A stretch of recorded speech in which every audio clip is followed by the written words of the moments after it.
¿Acaso hablamos con verdad sobre la vida? Como flores, nacemos solo para marchitarnos, mas mientras el corazón respire, el canto puede ser memoria. Entre las sombras del pasado y el resplandor del mito, Gary Jennings levantó una voz, Mixley, la nube oscura que cruzó los cielos de un imperio destinado a morir. Su historia, narrada al fraile que vino de Castilla, no es solo una confesión, es el eco último de una civilización que soñó con alcanzar el sol y terminó envuelta en ceniza. Bienvenidos a otro episodio de Las Sombras del Lector. Hoy hablaremos sobre uno de los libros más conocidos del autor estadounidense Gary Jennings. Esta es una alerta de spoilers. El análisis que se va a realizar contiene detalles importantes del libro de Azteca, de Gary Jennings, tan claros como un códice abierto, incluyendo momentos claves y el desenlace de la historia. Si aún no has leído la novela y prefieres acompañar Nube Oscura por el viaje de su vida, te recomiendo muy ampliamente pausar aquí y regresar después de que hayas leído la novela. Con libertad, vamos a continuar. Azteca no se lee, se vive. Es una herida que respira, un espejo donde la grandeza y la crueldad se abrazan sin pudor, como la flor y el cuchillo en los sacrificios de los dioses. La historia es una biografía, en este caso de Mistlick. En español su nombre sería traducido como Nube Oscura y su alias como Topo, como espejo de una civilización que nace pobre y bueno, en el caso de él casi ciego. De ahí viene su apodo de Nube Oscura, mejor dicho, de Topo.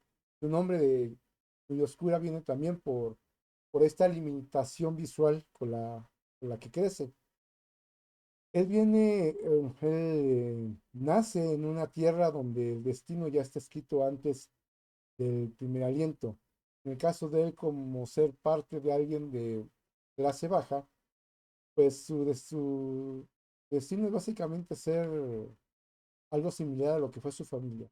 Su padre era un cantero y él estaba destinado a eso, a picar piedras.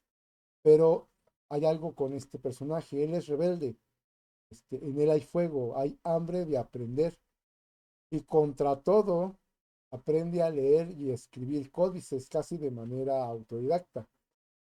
También aprende a viajar, a entenderse con extraños, a, y a trazar la historia con tinta y con sangre. Desde los campos de Jaltocán hasta la gloria de Tenochtitlán, su vida se va convirtiendo a cada paso en un mapa de la América viva de aquellos años. Pasa por calmecas, mercados, templos, alianzas, guerras y amores. Cada paso es un aprendizaje y cada pérdida un peldaño en la escalera de su espíritu. Jennings no escribe una novela, sino un universo que nos permite ver la monumentalidad de Tenochtitlán, oler el copal, saborear el chocolate, escuchar el murmullo del lago de Texcoco y sentir la dignidad y el dolor de un pueblo que aún no sabía que estaba a punto de convertirse en historia. El viaje de Mistlik es el viaje de la mente humana en busca de sentido del caos. Se convierte en escriba, comerciante, embajador, espía, guerrero. Mira de frente la grandeza y la miseria de su propio pueblo. Y cuando los hombres de hierro cruzan el mar, él ya ha visto tanto que entiende que el desastre se aproxima. La llegada de los españoles no es solo el fin de una era, es el colapso de una cosmovisión, de una forma de ver el mundo, de un mundo en sí. El sol se cae del cielo, los dioses se callan y la palabra verdad cambia de dueño. Tenochtitlán no muere con su conquista, no muere al perder la guerra que la muere en la mente de quienes la recuerdan. Es una muerte lenta, poco a poco. Azteca también es una obra filosófica que disfraza de historia las preguntas más viejas del alma. Mistli es un existencialista prehispánico. Lucha por ser libre en un mundo que ya decidió por él. Su deseo de aprender a leer es una rebelión silenciosa, una afirmación de voluntad frente al destino. La guerra y el poder son tratados con miras maquiavélicas. Lenin muestra cómo la religión, la diplomacia y la violencia se entrelazan para sostener la estructura del dominio, algo muy similar a lo que hacen posteriormente los españoles y a lo que hace todo el mundo actualmente. Pero lo más fascinante es su relativismo cultural. Mistry observa tanto a los españoles como a los mexicas con asombro y con ironía y también con juicio. Ambos pueblos se creen la cumbre de sus mundos, se creen civilizados y ambos sangran por igual.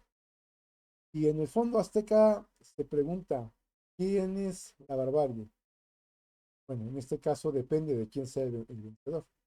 Será la versión que prevalecerá. Y desde la mirada de la psicología, Misty encarna una lucha por la identidad y la resiliencia. Su infancia es vulnerable, pobre, es casi ciego, en pocas palabras, un marginado de su sociedad. Da paso esto, sin embargo, a una mente brillante y curiosa que se forja en la adversidad. Su vida es una terapia sin psicólogo, una narrativa que convierte el trauma en sabiduría. Cuando dicta su historia al obispo Zumárraga, no lo hace porque el español se lo está ordenando, y tampoco por nostalgia, lo hace por salud del alma. Narrar para él es resistir. La palabra es su medicina. Su relato, en términos modernos, resiliencia narrativa. El intento de darle sentido al sufrimiento a través del recuerdo. En su voz hay duelo colectivo, el trauma de una civilización que vio morir a sus dioses, pero que aprendió que la memoria también puede ser sagrada. Voy a hacer rápidamente una breve mención de lo que a mí muy personal punto de vista me gustó de la novela y de lo que no me gustó. Voy a empezar por lo que me gustó. ¿Qué me gustó? Bueno, la novela destaca por su impresionante reconstrucción histórica y cultural. Jenny realiza una investigación muy minuciosa sobre la vida cultural de los mexicas y esto se nota en el manejo de la información que hace la novela, en cómo describe con detalle la religión, las costumbres, la estructura social, el arte, la guerra, etcétera, logrando una ambientación muy auténtica y vívida. Literalmente sientes que te transportas a este mundo prehispánico. Puedes caminar por las calles de Tenochtitlán y de otras ciudades, puedes casi puedes sentir tocar las texturas, saborear el chocolate, el oler, la edad de tocar. El autor realmente lo maneja muy bien, logra describir con una forma muy perceptiva todo este mundo. ¿Qué más me gustó de aquí? Bueno, también el protagonista, Misty, es un personaje bastante bien desarrollado, muy complejo, bastante creíble y muy humano, cuya vida pues te permite acompañarlo y recorrer con él cada aspecto del imperio azteca y del mundo mesoamericano de su tiempo. Tiene un tipo de narración de primera persona. Esto, bueno, también es interesante porque en realidad son cartas que el arzobispo está mandando como reporte al rey de España. Sin embargo, estos reportes se mandan como si fuera Miscli, quien las estuviera narrando en primera persona. Eso es algo muy bueno porque le da verosimilitud a la obra y esto sin, bueno, quitar lo que es la cercanía emocional. El autor realmente logra tener ambas partes, lo mejor de ambos mundos, la verosimilitud de un reporte, vamos, objetivo, pero al mismo tiempo esa cercanía emocional de como si te lo hablara una persona que ya conoces. Otra cosa que me gusta es que el autor evita idealizaciones. Muestra una civilización, sí, con todas sus luces y grandezas y demás que aquí en México nos han estado viendo siempre en la educación básica, pero también muestra sus sombras, esa parte cruda pues como muchos mexicanos no queremos saber, ¿no? Esto, sin embargo, sin caer en juicios morales simplistas de esto es bueno y esto es malo. Además, el libro también mantiene un equilibrio sólido entre la ficción, la realidad histórica y logra integrar de una muy buena forma, de una forma bastante coherente para claros, personajes tanto ficticios como Mistli, como personajes reales o con sus hechos, como por ejemplo Moctezuma, Cortés, la Malinche y otros datos más. Ahora, esto es lo que principalmente me gustó de la obra. ¿Qué no me gustó? Bueno, a veces el personaje principal, Mistli, parece excesivamente idealizado. Su pensamiento resulta demasiado moderno para alguien de su contexto. Parece tener también la respuesta o la habilidad o la herramienta correcta en el momento correcto y en el lugar correcto.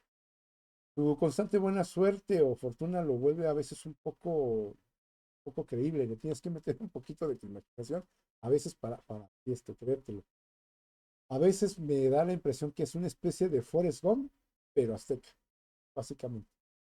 Ahora, ¿qué otra cosa no me gustó? Hay algunas partes en las que se vuelve demasiado larga, muy redundante.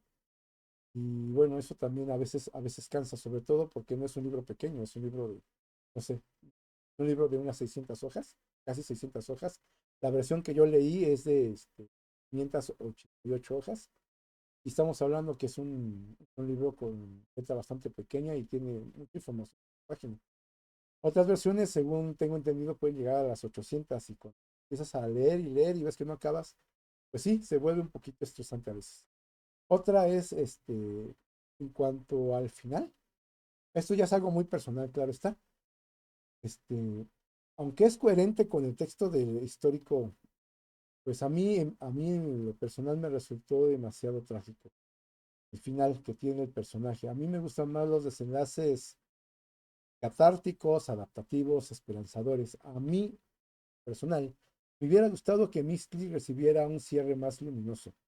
Sin embargo, su muerte también puede entenderse como un acto de rebeldía y denuncia, reflejo de la dureza de la vida real, sobre todo del texto histórico del que estamos hablando, y de la raza que tiene Misty en contraste con conquistadores españoles cristianos blancos. Y también, bueno, es un reflejo del espíritu resistente de este personaje, ¿no? Rebelde también. Es un cierre, por así decirlo, digno, aunque para mí me hubiera gustado más un más positivo. Ahora, ya para terminar, Azteca, pues es una elegía, pero no una elegía del pasado, sino para todo aquello que creemos que es eterno y permanente, y un día simplemente se va. Nos enseña que las civilizaciones no mueren del todo mientras haya alguien que las recuerde, mientras una voz, aunque sea cansada, derrotada, siga contando su historia, como nuestro amigo Mistri. Sí, Mistri muere, pero su palabra vive y con ella el alma de un pueblo. Quizás ese sea el sentido último de la existencia, dejar que la huella en la memoria de otro que se geste, una chispa en medio del olvido. Les agradezco por escucharme en esta tarde. Soy Antonio Martínez, en las sombras del lector. Hasta luego, hasta el siguiente capítulo.